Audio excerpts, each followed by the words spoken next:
This is Nightly Reads, where I force myself to read for an hour before going to bed. Place this for doom scrolling on TikTok. Tonight's read is Tom Lake by Ann Patchett. Very excited, I just started it today, and so hopefully I can make a dent in it.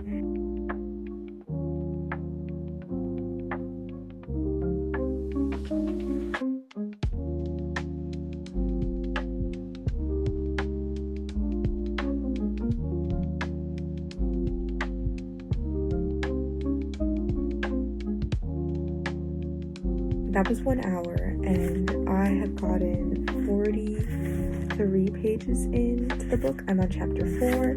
I do think this is a very pleasant read. It's really nice before going to bed, but it's definitely a slow read. Nothing much happens. It's kind of intersecting between the past and the present's mother telling her 3 daughters the story of her life. It centers around knowing this very famous actor who she used to date when she was in her 20s. That's the point of interest for the daughters.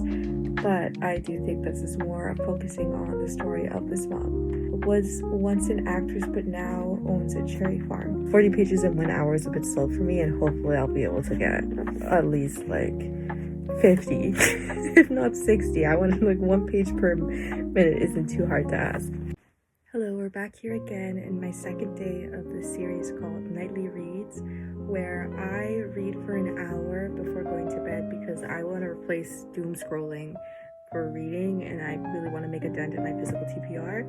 I started Tom Lake by Ann Patchett yesterday night, and I'm currently on chapter 5. Yesterday I was only able to read about 40 to 45 pages, so hopefully this time I can make it to 50.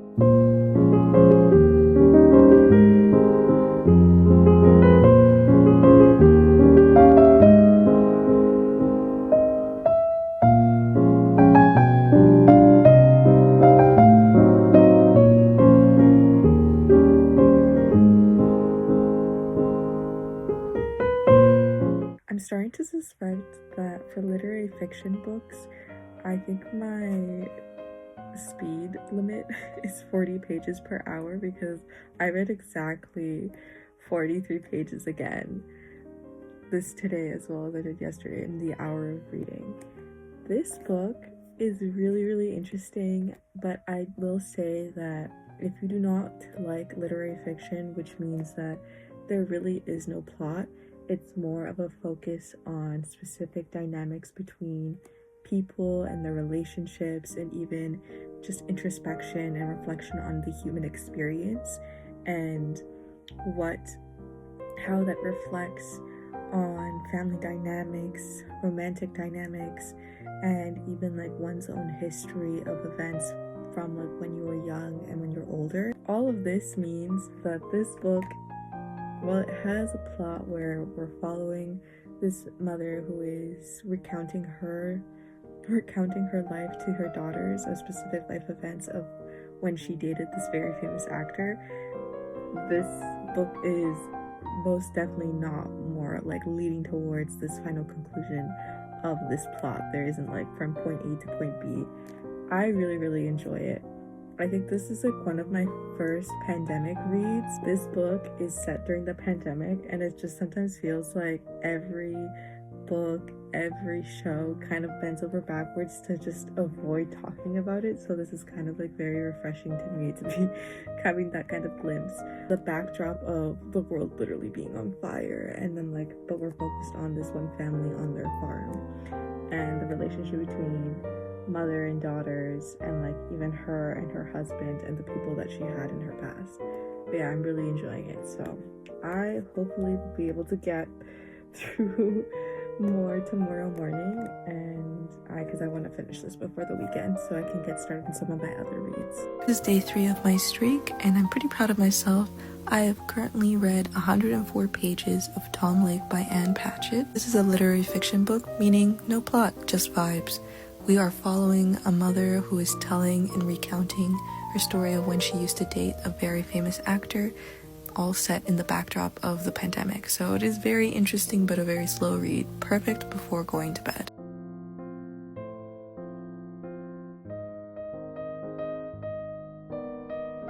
I've been reading 40 pages per hour for the last 2 days, but today I read a whopping 50 pages, which is leaps and bounds better than last time. I was also recording while reading, and so that was eating a bit of the time. I think I just wasn't used to it, so I think that allowed me to really use the full 1 hour to read. Still really liking it. Glad I was able to get 50 pages. See you on the next one. This is Nightly Reads, where I read for 1 hour instead of doom scrolling because my TikTok screen time is out of hand. Day 4 of reading for 1 hour straight. Today has probably been the hardest day. I would rather be watching Love is Blind, to be honest with you, but I've made a promise with myself and I'm going to continue to read Tom Lake by Anne Patchett, mostly because I really do enjoy this book. Yes, it's literary fiction, so that means there's no plot, it's just vibes, but the vibes are good.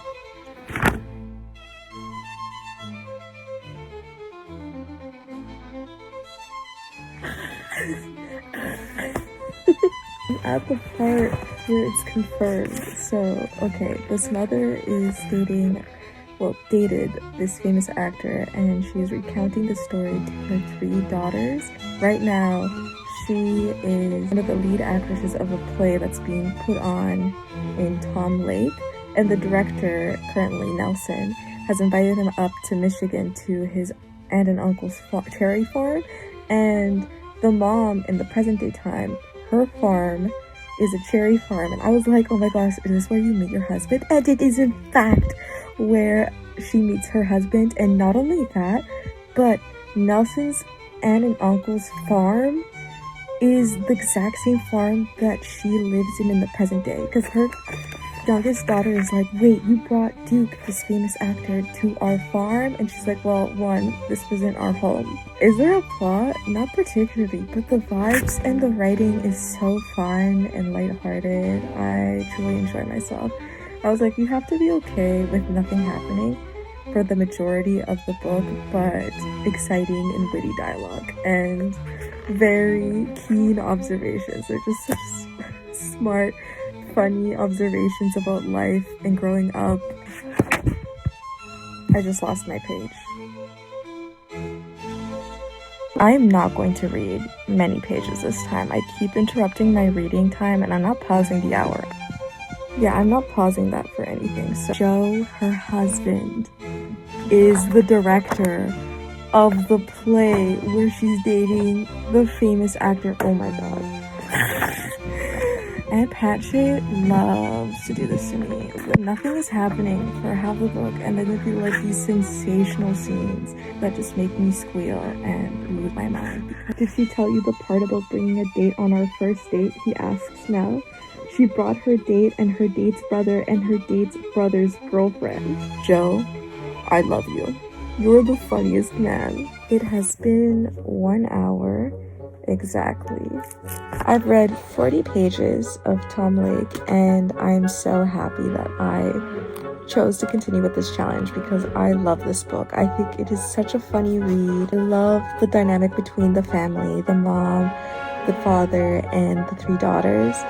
Joe is the most handsomest love interest and husband that I've ever met. He's a handsome farmer, and he's so funny, and he's a director, and all these people and characters are a multitude of different things. They're not just one singular aspect of themselves. They are actors, they are directors, they are cherry farmers, they are parents, they are siblings to someone. I just love how multidimensional everybody is, and the book is so atmospheric. I just think all the description and prose about the setting is so vivid, like I'm there, and I feel a love for cherry trees now and cherry farms, even though I've never worked a day in my life on a farm, and I probably would not want to, but this book is just so beautifully written, and I can't wait to finish it. I have like 100 pages left, and I will continue on this series tomorrow. Every day I'm thinking to myself, oh, reading slump is over. I'm free. I can finally enjoy reading and be excited to open that book. No, you idiot. You'll never be free. This is your worst year of reading of your entire life. Hello, this is Nightly Reads, where I force myself at gunpoint to read 1 hour so that I don't doom scroll on TikTok. Spoiler, I already did doom scroll on TikTok because now it's 10:30 essentially, meaning I will read for 1 hour and will be done at 11:30. I'm reading Tom Lake by Ann Patchett. This is a great book. I love it. But it still doesn't negate the fact that I do not want to read right now. I'm too tired. I want to just scroll. I want to read my light novel. I'm so lazy. It feels like an insurmountable task to start reading. But a deal's a deal. I have created these arbitrary rules for myself so that I can continue reading and I can continue my story grab streak. Because thank you, I am on day 26 of reading. And I won't break that streak. I won't break that streak because I am committed to reading every day. Now goodbye.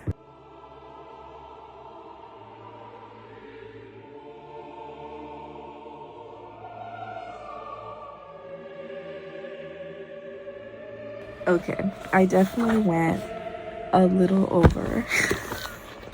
I can't help myself. It's such a good book. I'm on page 269. Such a good read. Every time I pick up this book, I'm like, oh, I drag my feet. I don't want to read it anymore. And then I get into it and I just think that there's lines that make you laugh just by how abruptly funny it is. I think that Ann Patchett has such a dry and steadfast way of writing. I'll probably finish this tomorrow morning because I can't wait to finish reading it. Currently, I'm in the middle of a reading marathon. It's going very slowly, mostly because I keep forgetting that I need to be reading today, and I have been all over the place with that. So, I have 8 hours left of this reading challenge, and so I'm going to just continue to read to finish up the last 100 pages of Blood Over Brighthaven. What an incredible book. This is a fantasy book. It just came out, I think, this year, and it is such a vivid read. I think within the first chapter I was already very, very invested in all these characters. So yeah, I started this today because I finished off Ann Patchett this morning, and I'm excited to see if I can finish the last 100 pages in an hour before midnight because I want to get started on some other books. So I still have 8 hours left to go, and hopefully I can finish at least one other book after this. So I forgot to record an outro for this because I was just so tired after reading it, but I finished it within the hour. It was 100 pages. I never read so quickly in my entire life, but I love this book. This book had me very conflicted. I don't know, everything about it was so interesting that I would definitely recommend reading this book. It is worth a read, and also I borrowed it from the library, so don't mind the crinkling sound at the beginning of the video. Thank you, bye.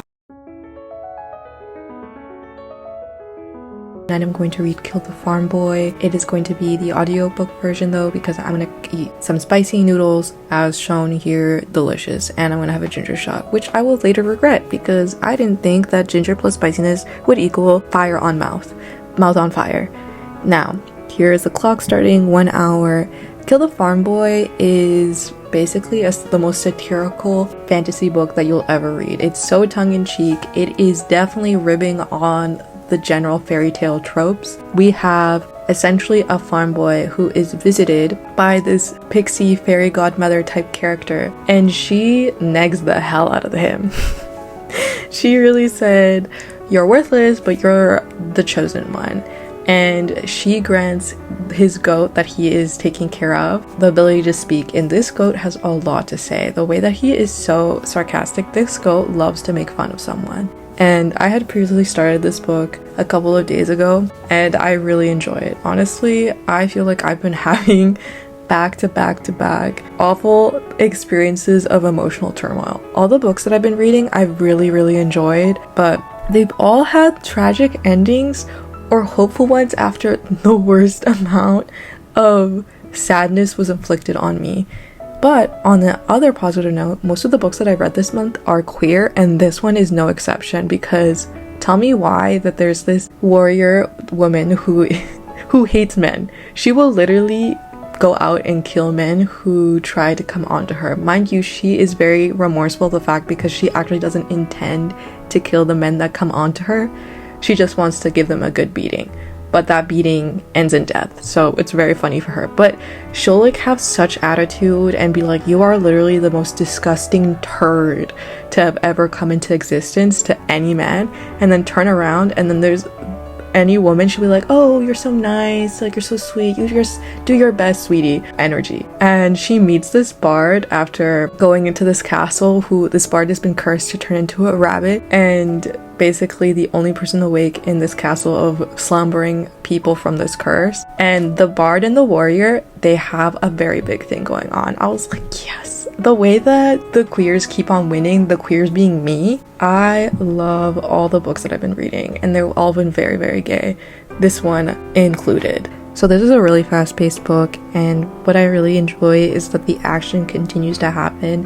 I think that dry, funny books that are satires like this, that are trying to subvert the general fairy tale tropes that occur in fantasy, you know, like we have our bard, we have our warrior, we have our wizard, and they're all very accomplished people. But in this case, it's like the bard, she just wants to be an accountant, but because her father loves lutes and loves musicians and hates accountants, she had to become a bard instead of following her dream and crunching numbers. So this is a really, really fun read. I recommend to anyone who wants a very dry, very fast-paced fantasy book.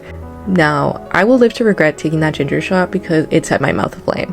Here is the wrap up. I read for an hour instead of doom scrolling on TikTok. See you on the next one.